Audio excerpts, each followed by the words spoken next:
Hello, this is Darrell Castle with today's Castle Report. This is Friday, the 4th day of June, 2021. And today this report will talk about how most of the original illogic and unanswered questions about the COVID virus have now been answered. Those answers lead us toward the vaccine, always toward the vaccine, while the unnecessary fearmongering in the beginning, apparently, to herd the world toward the vaccine.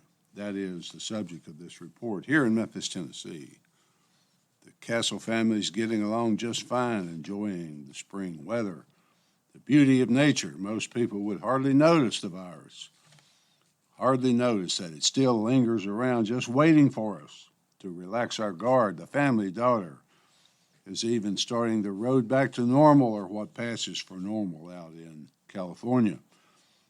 I often used to ask myself why. This is in the beginning of the virus when everyone was very afraid. No one seemed to know exactly what was going on. Why? What's going to happen, I would say. Why did countries all over the world suddenly adopt the same lockdown policies when those policies had never been tried before? Why were certain medications and supplements attested by many doctors as life-saving suppressed and never really tested? Why were physicians at the top of the virology pyramid canceled by big tech and big media? Why did the big media companies put out the same hysteria that almost scared us all to death? Maybe there was and is more to this story than meets the eye. Maybe the reason for all these things was to steer the world to the vaccine. Is it fair to say the virus seems to have its own political agenda? Its agenda always points to the vaccine. Those who manage the virus protocols for the world have been quite open in their goal of vaccinating every human on earth. That would seem to be illogical and completely unnecessary. But still,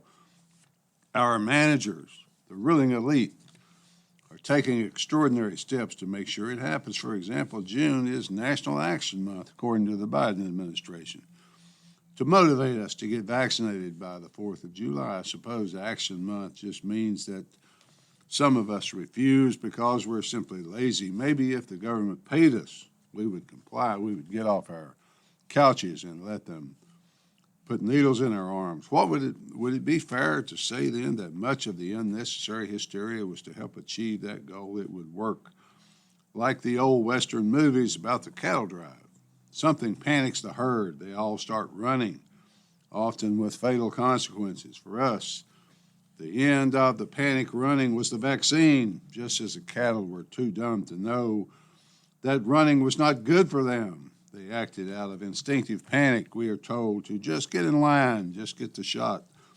When you ask the doctor who insists that you get the vaccine, if the vaccine confers immunity from the virus, all he can say is there's a lot we don't know. Well, that was a truthful answer in the beginning. But there's a lot we do know right now. Let me take a moment to quote Dr. Peter McCullough, board-certified cardiologist and internal medicine physician, thanks to the website of Dr. McCullough. Quote, I think this whole pandemic from the beginning was about the vaccine. All roads lead to the vaccine. There are plenty of places in Southeast Asia and Europe where they are laying the groundwork for compulsory vaccination. Compulsory, yes. That means someone pins you to the ground and puts a needle in you. That's how bad the stakeholders want vaccination, end quote. So, according to Dr. McCullough, it's about the vaccine, the mask mandates, the lockdowns, the social distancing, the closed schools, the ruined businesses, the closed churches, the daily death count on virtually all media, as well as the scenes of brave physicians and nurses clad head to foot in hazmat suits, caring for rooms full of dying patients, was conceived with one goal in mind: to prepare the entire earth for vaccination on an industrial scale never before seen, with an experimental drug not fully tested or approved, with no long-term trials, no study of adverse effects. Could that all be true? If so, could we not conclude that the situation is very weird and more than a little bit creepy? Children, yes, even children who are virtually at zero risk must be vaccinated. Even populations of remote people who have no cases and no exposure must be vaccinated. We must ask ourselves why governments, corporations, schools, media are so desperate they will push, bribe, and even force people to accept this untested, relatively unknown drug. The origins lead us back to China and the funding of the mysterious Wuhan virology lab where the virus possibly originated. No, we were told quite adamantly at first and for an entire year that the virus in the lab was just a conspiracy theory without any evidence. The virus originated in bats or other wild creatures, which were sold to the public at a Wuhan, China meat market and then consumed, allowing the virus to jump the animal-human barrier. The other thing we have been told for 15 months is just trust the science.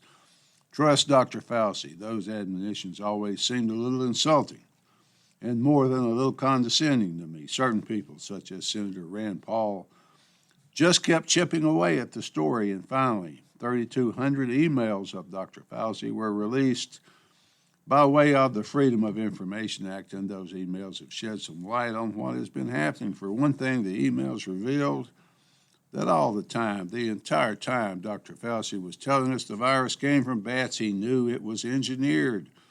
He had been in contact with the Chinese and told them, quote, "Don't worry, we'll get through this together," end quote, while he was telling us about bats. He was spending his time working on damage control, shaping the narrative to prevent suspicion from falling on the Chinese Communist Party. According to Tucker Carlson, we learned that, quote, "The man in charge of protecting the U.S. from COVID must be rational and impressive. We also assumed he must be honest. But we were wrong. Soon became clear," Mr. Carlson says, "that Tony Fauci was just another sleazy federal bureaucrat, deeply political, often dishonest. More shocking than that, we learned that Fauci himself was implicated in the very pandemic he'd been charged with fighting. Fauci supported the grotesque and dangerous experiments that appeared to have made COVID possible. The emails show that from the very beginning, Fauci's real worry was that the public might conclude COVID had originated at the Wuhan Institute of Virology. Why would that be a worry of Dr. Fauci? Possibly because Tony Fauci knew that he had funded gain-of-function experiments at that very same laboratory. Carlson went on to say, quote, "The emails prove that Fauci lied about this under oath," citing an email where Fauci states that he and his fellow scientists felt the virus looked potentially engineered and that members of the team all find that the genome inconsistent expectations from evolutionary theory, end quote. I take that to mean that the virus could not have developed naturally or evolved, but had to have been engineered in a lab. He knew all this while he was telling the American people in the world just the opposite. Carlson said, "That looks a lot like perjury." Yes, indeed, it does, Tucker. That is a serious crime. Will Tony Fauci be charged or even looked at by a grand jury? I don't think so, folks.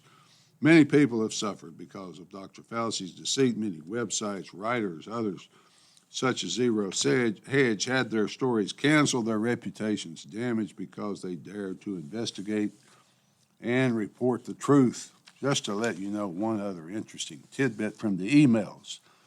Dr. Fauci stated to Joe Biden's staff that he knew from the beginning that masks were ineffective against the virus. This is very important for other reasons than the serious crime of perjury to properly investigate a virus and make a vaccine or a treatment.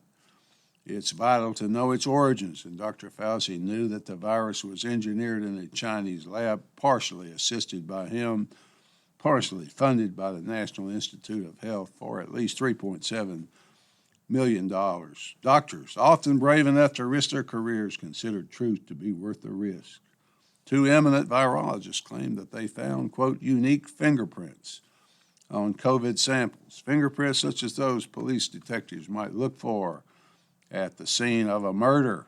Those fingerprints could only have arisen from laboratory manipulations, the doctors tell us. British professor Angus Daglish, best known for creating the world's first HIV vaccine, and Norwegian virologist Dr. Birger Sorensen, chair of the pharmaceutical company Immunor, wrote that while analyzing virus samples last year, they discovered unique fingerprints in the form of 6 inserts created through gain-of-function research at the Wuhan Institute of Virology in China.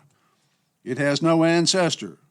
It is beyond reasonable doubt that the virus was created via laboratory manipulation. Sorensen told Norwegian broadcaster NRK that COVID-19 has properties which have never been detected in nature, and that the United States has collaborated for many years on coronavirus research. Through gain-of-function studies with China, they pieced together how Chinese scientists, some working in concert with American universities, allegedly built the tools to create the virus. They took a natural coronavirus backbone found in Chinese cave bats and spliced it onto a new spike, turning it into a deadly, highly transmissible SARS-CoV-2 virus.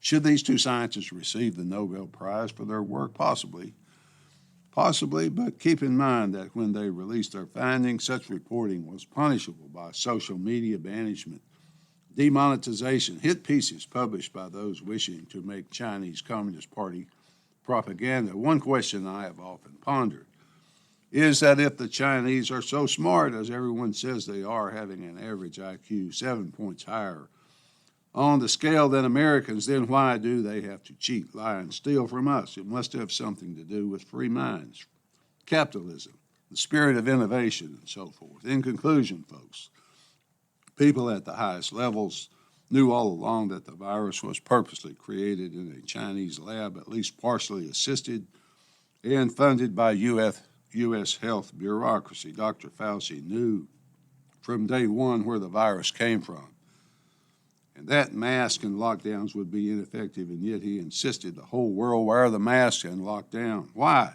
Why would he do that? Except to stampede the herd toward the coming vaccine. To further stimulate the herd, the government, in conjunction with private industry, is preparing a list of incentives, or bribes, if you will, for the reluctant to get the vaccine. Budweiser giving away free beer. Others are giving cards with a prepaid amount on them. There is a $1 million federal raffle.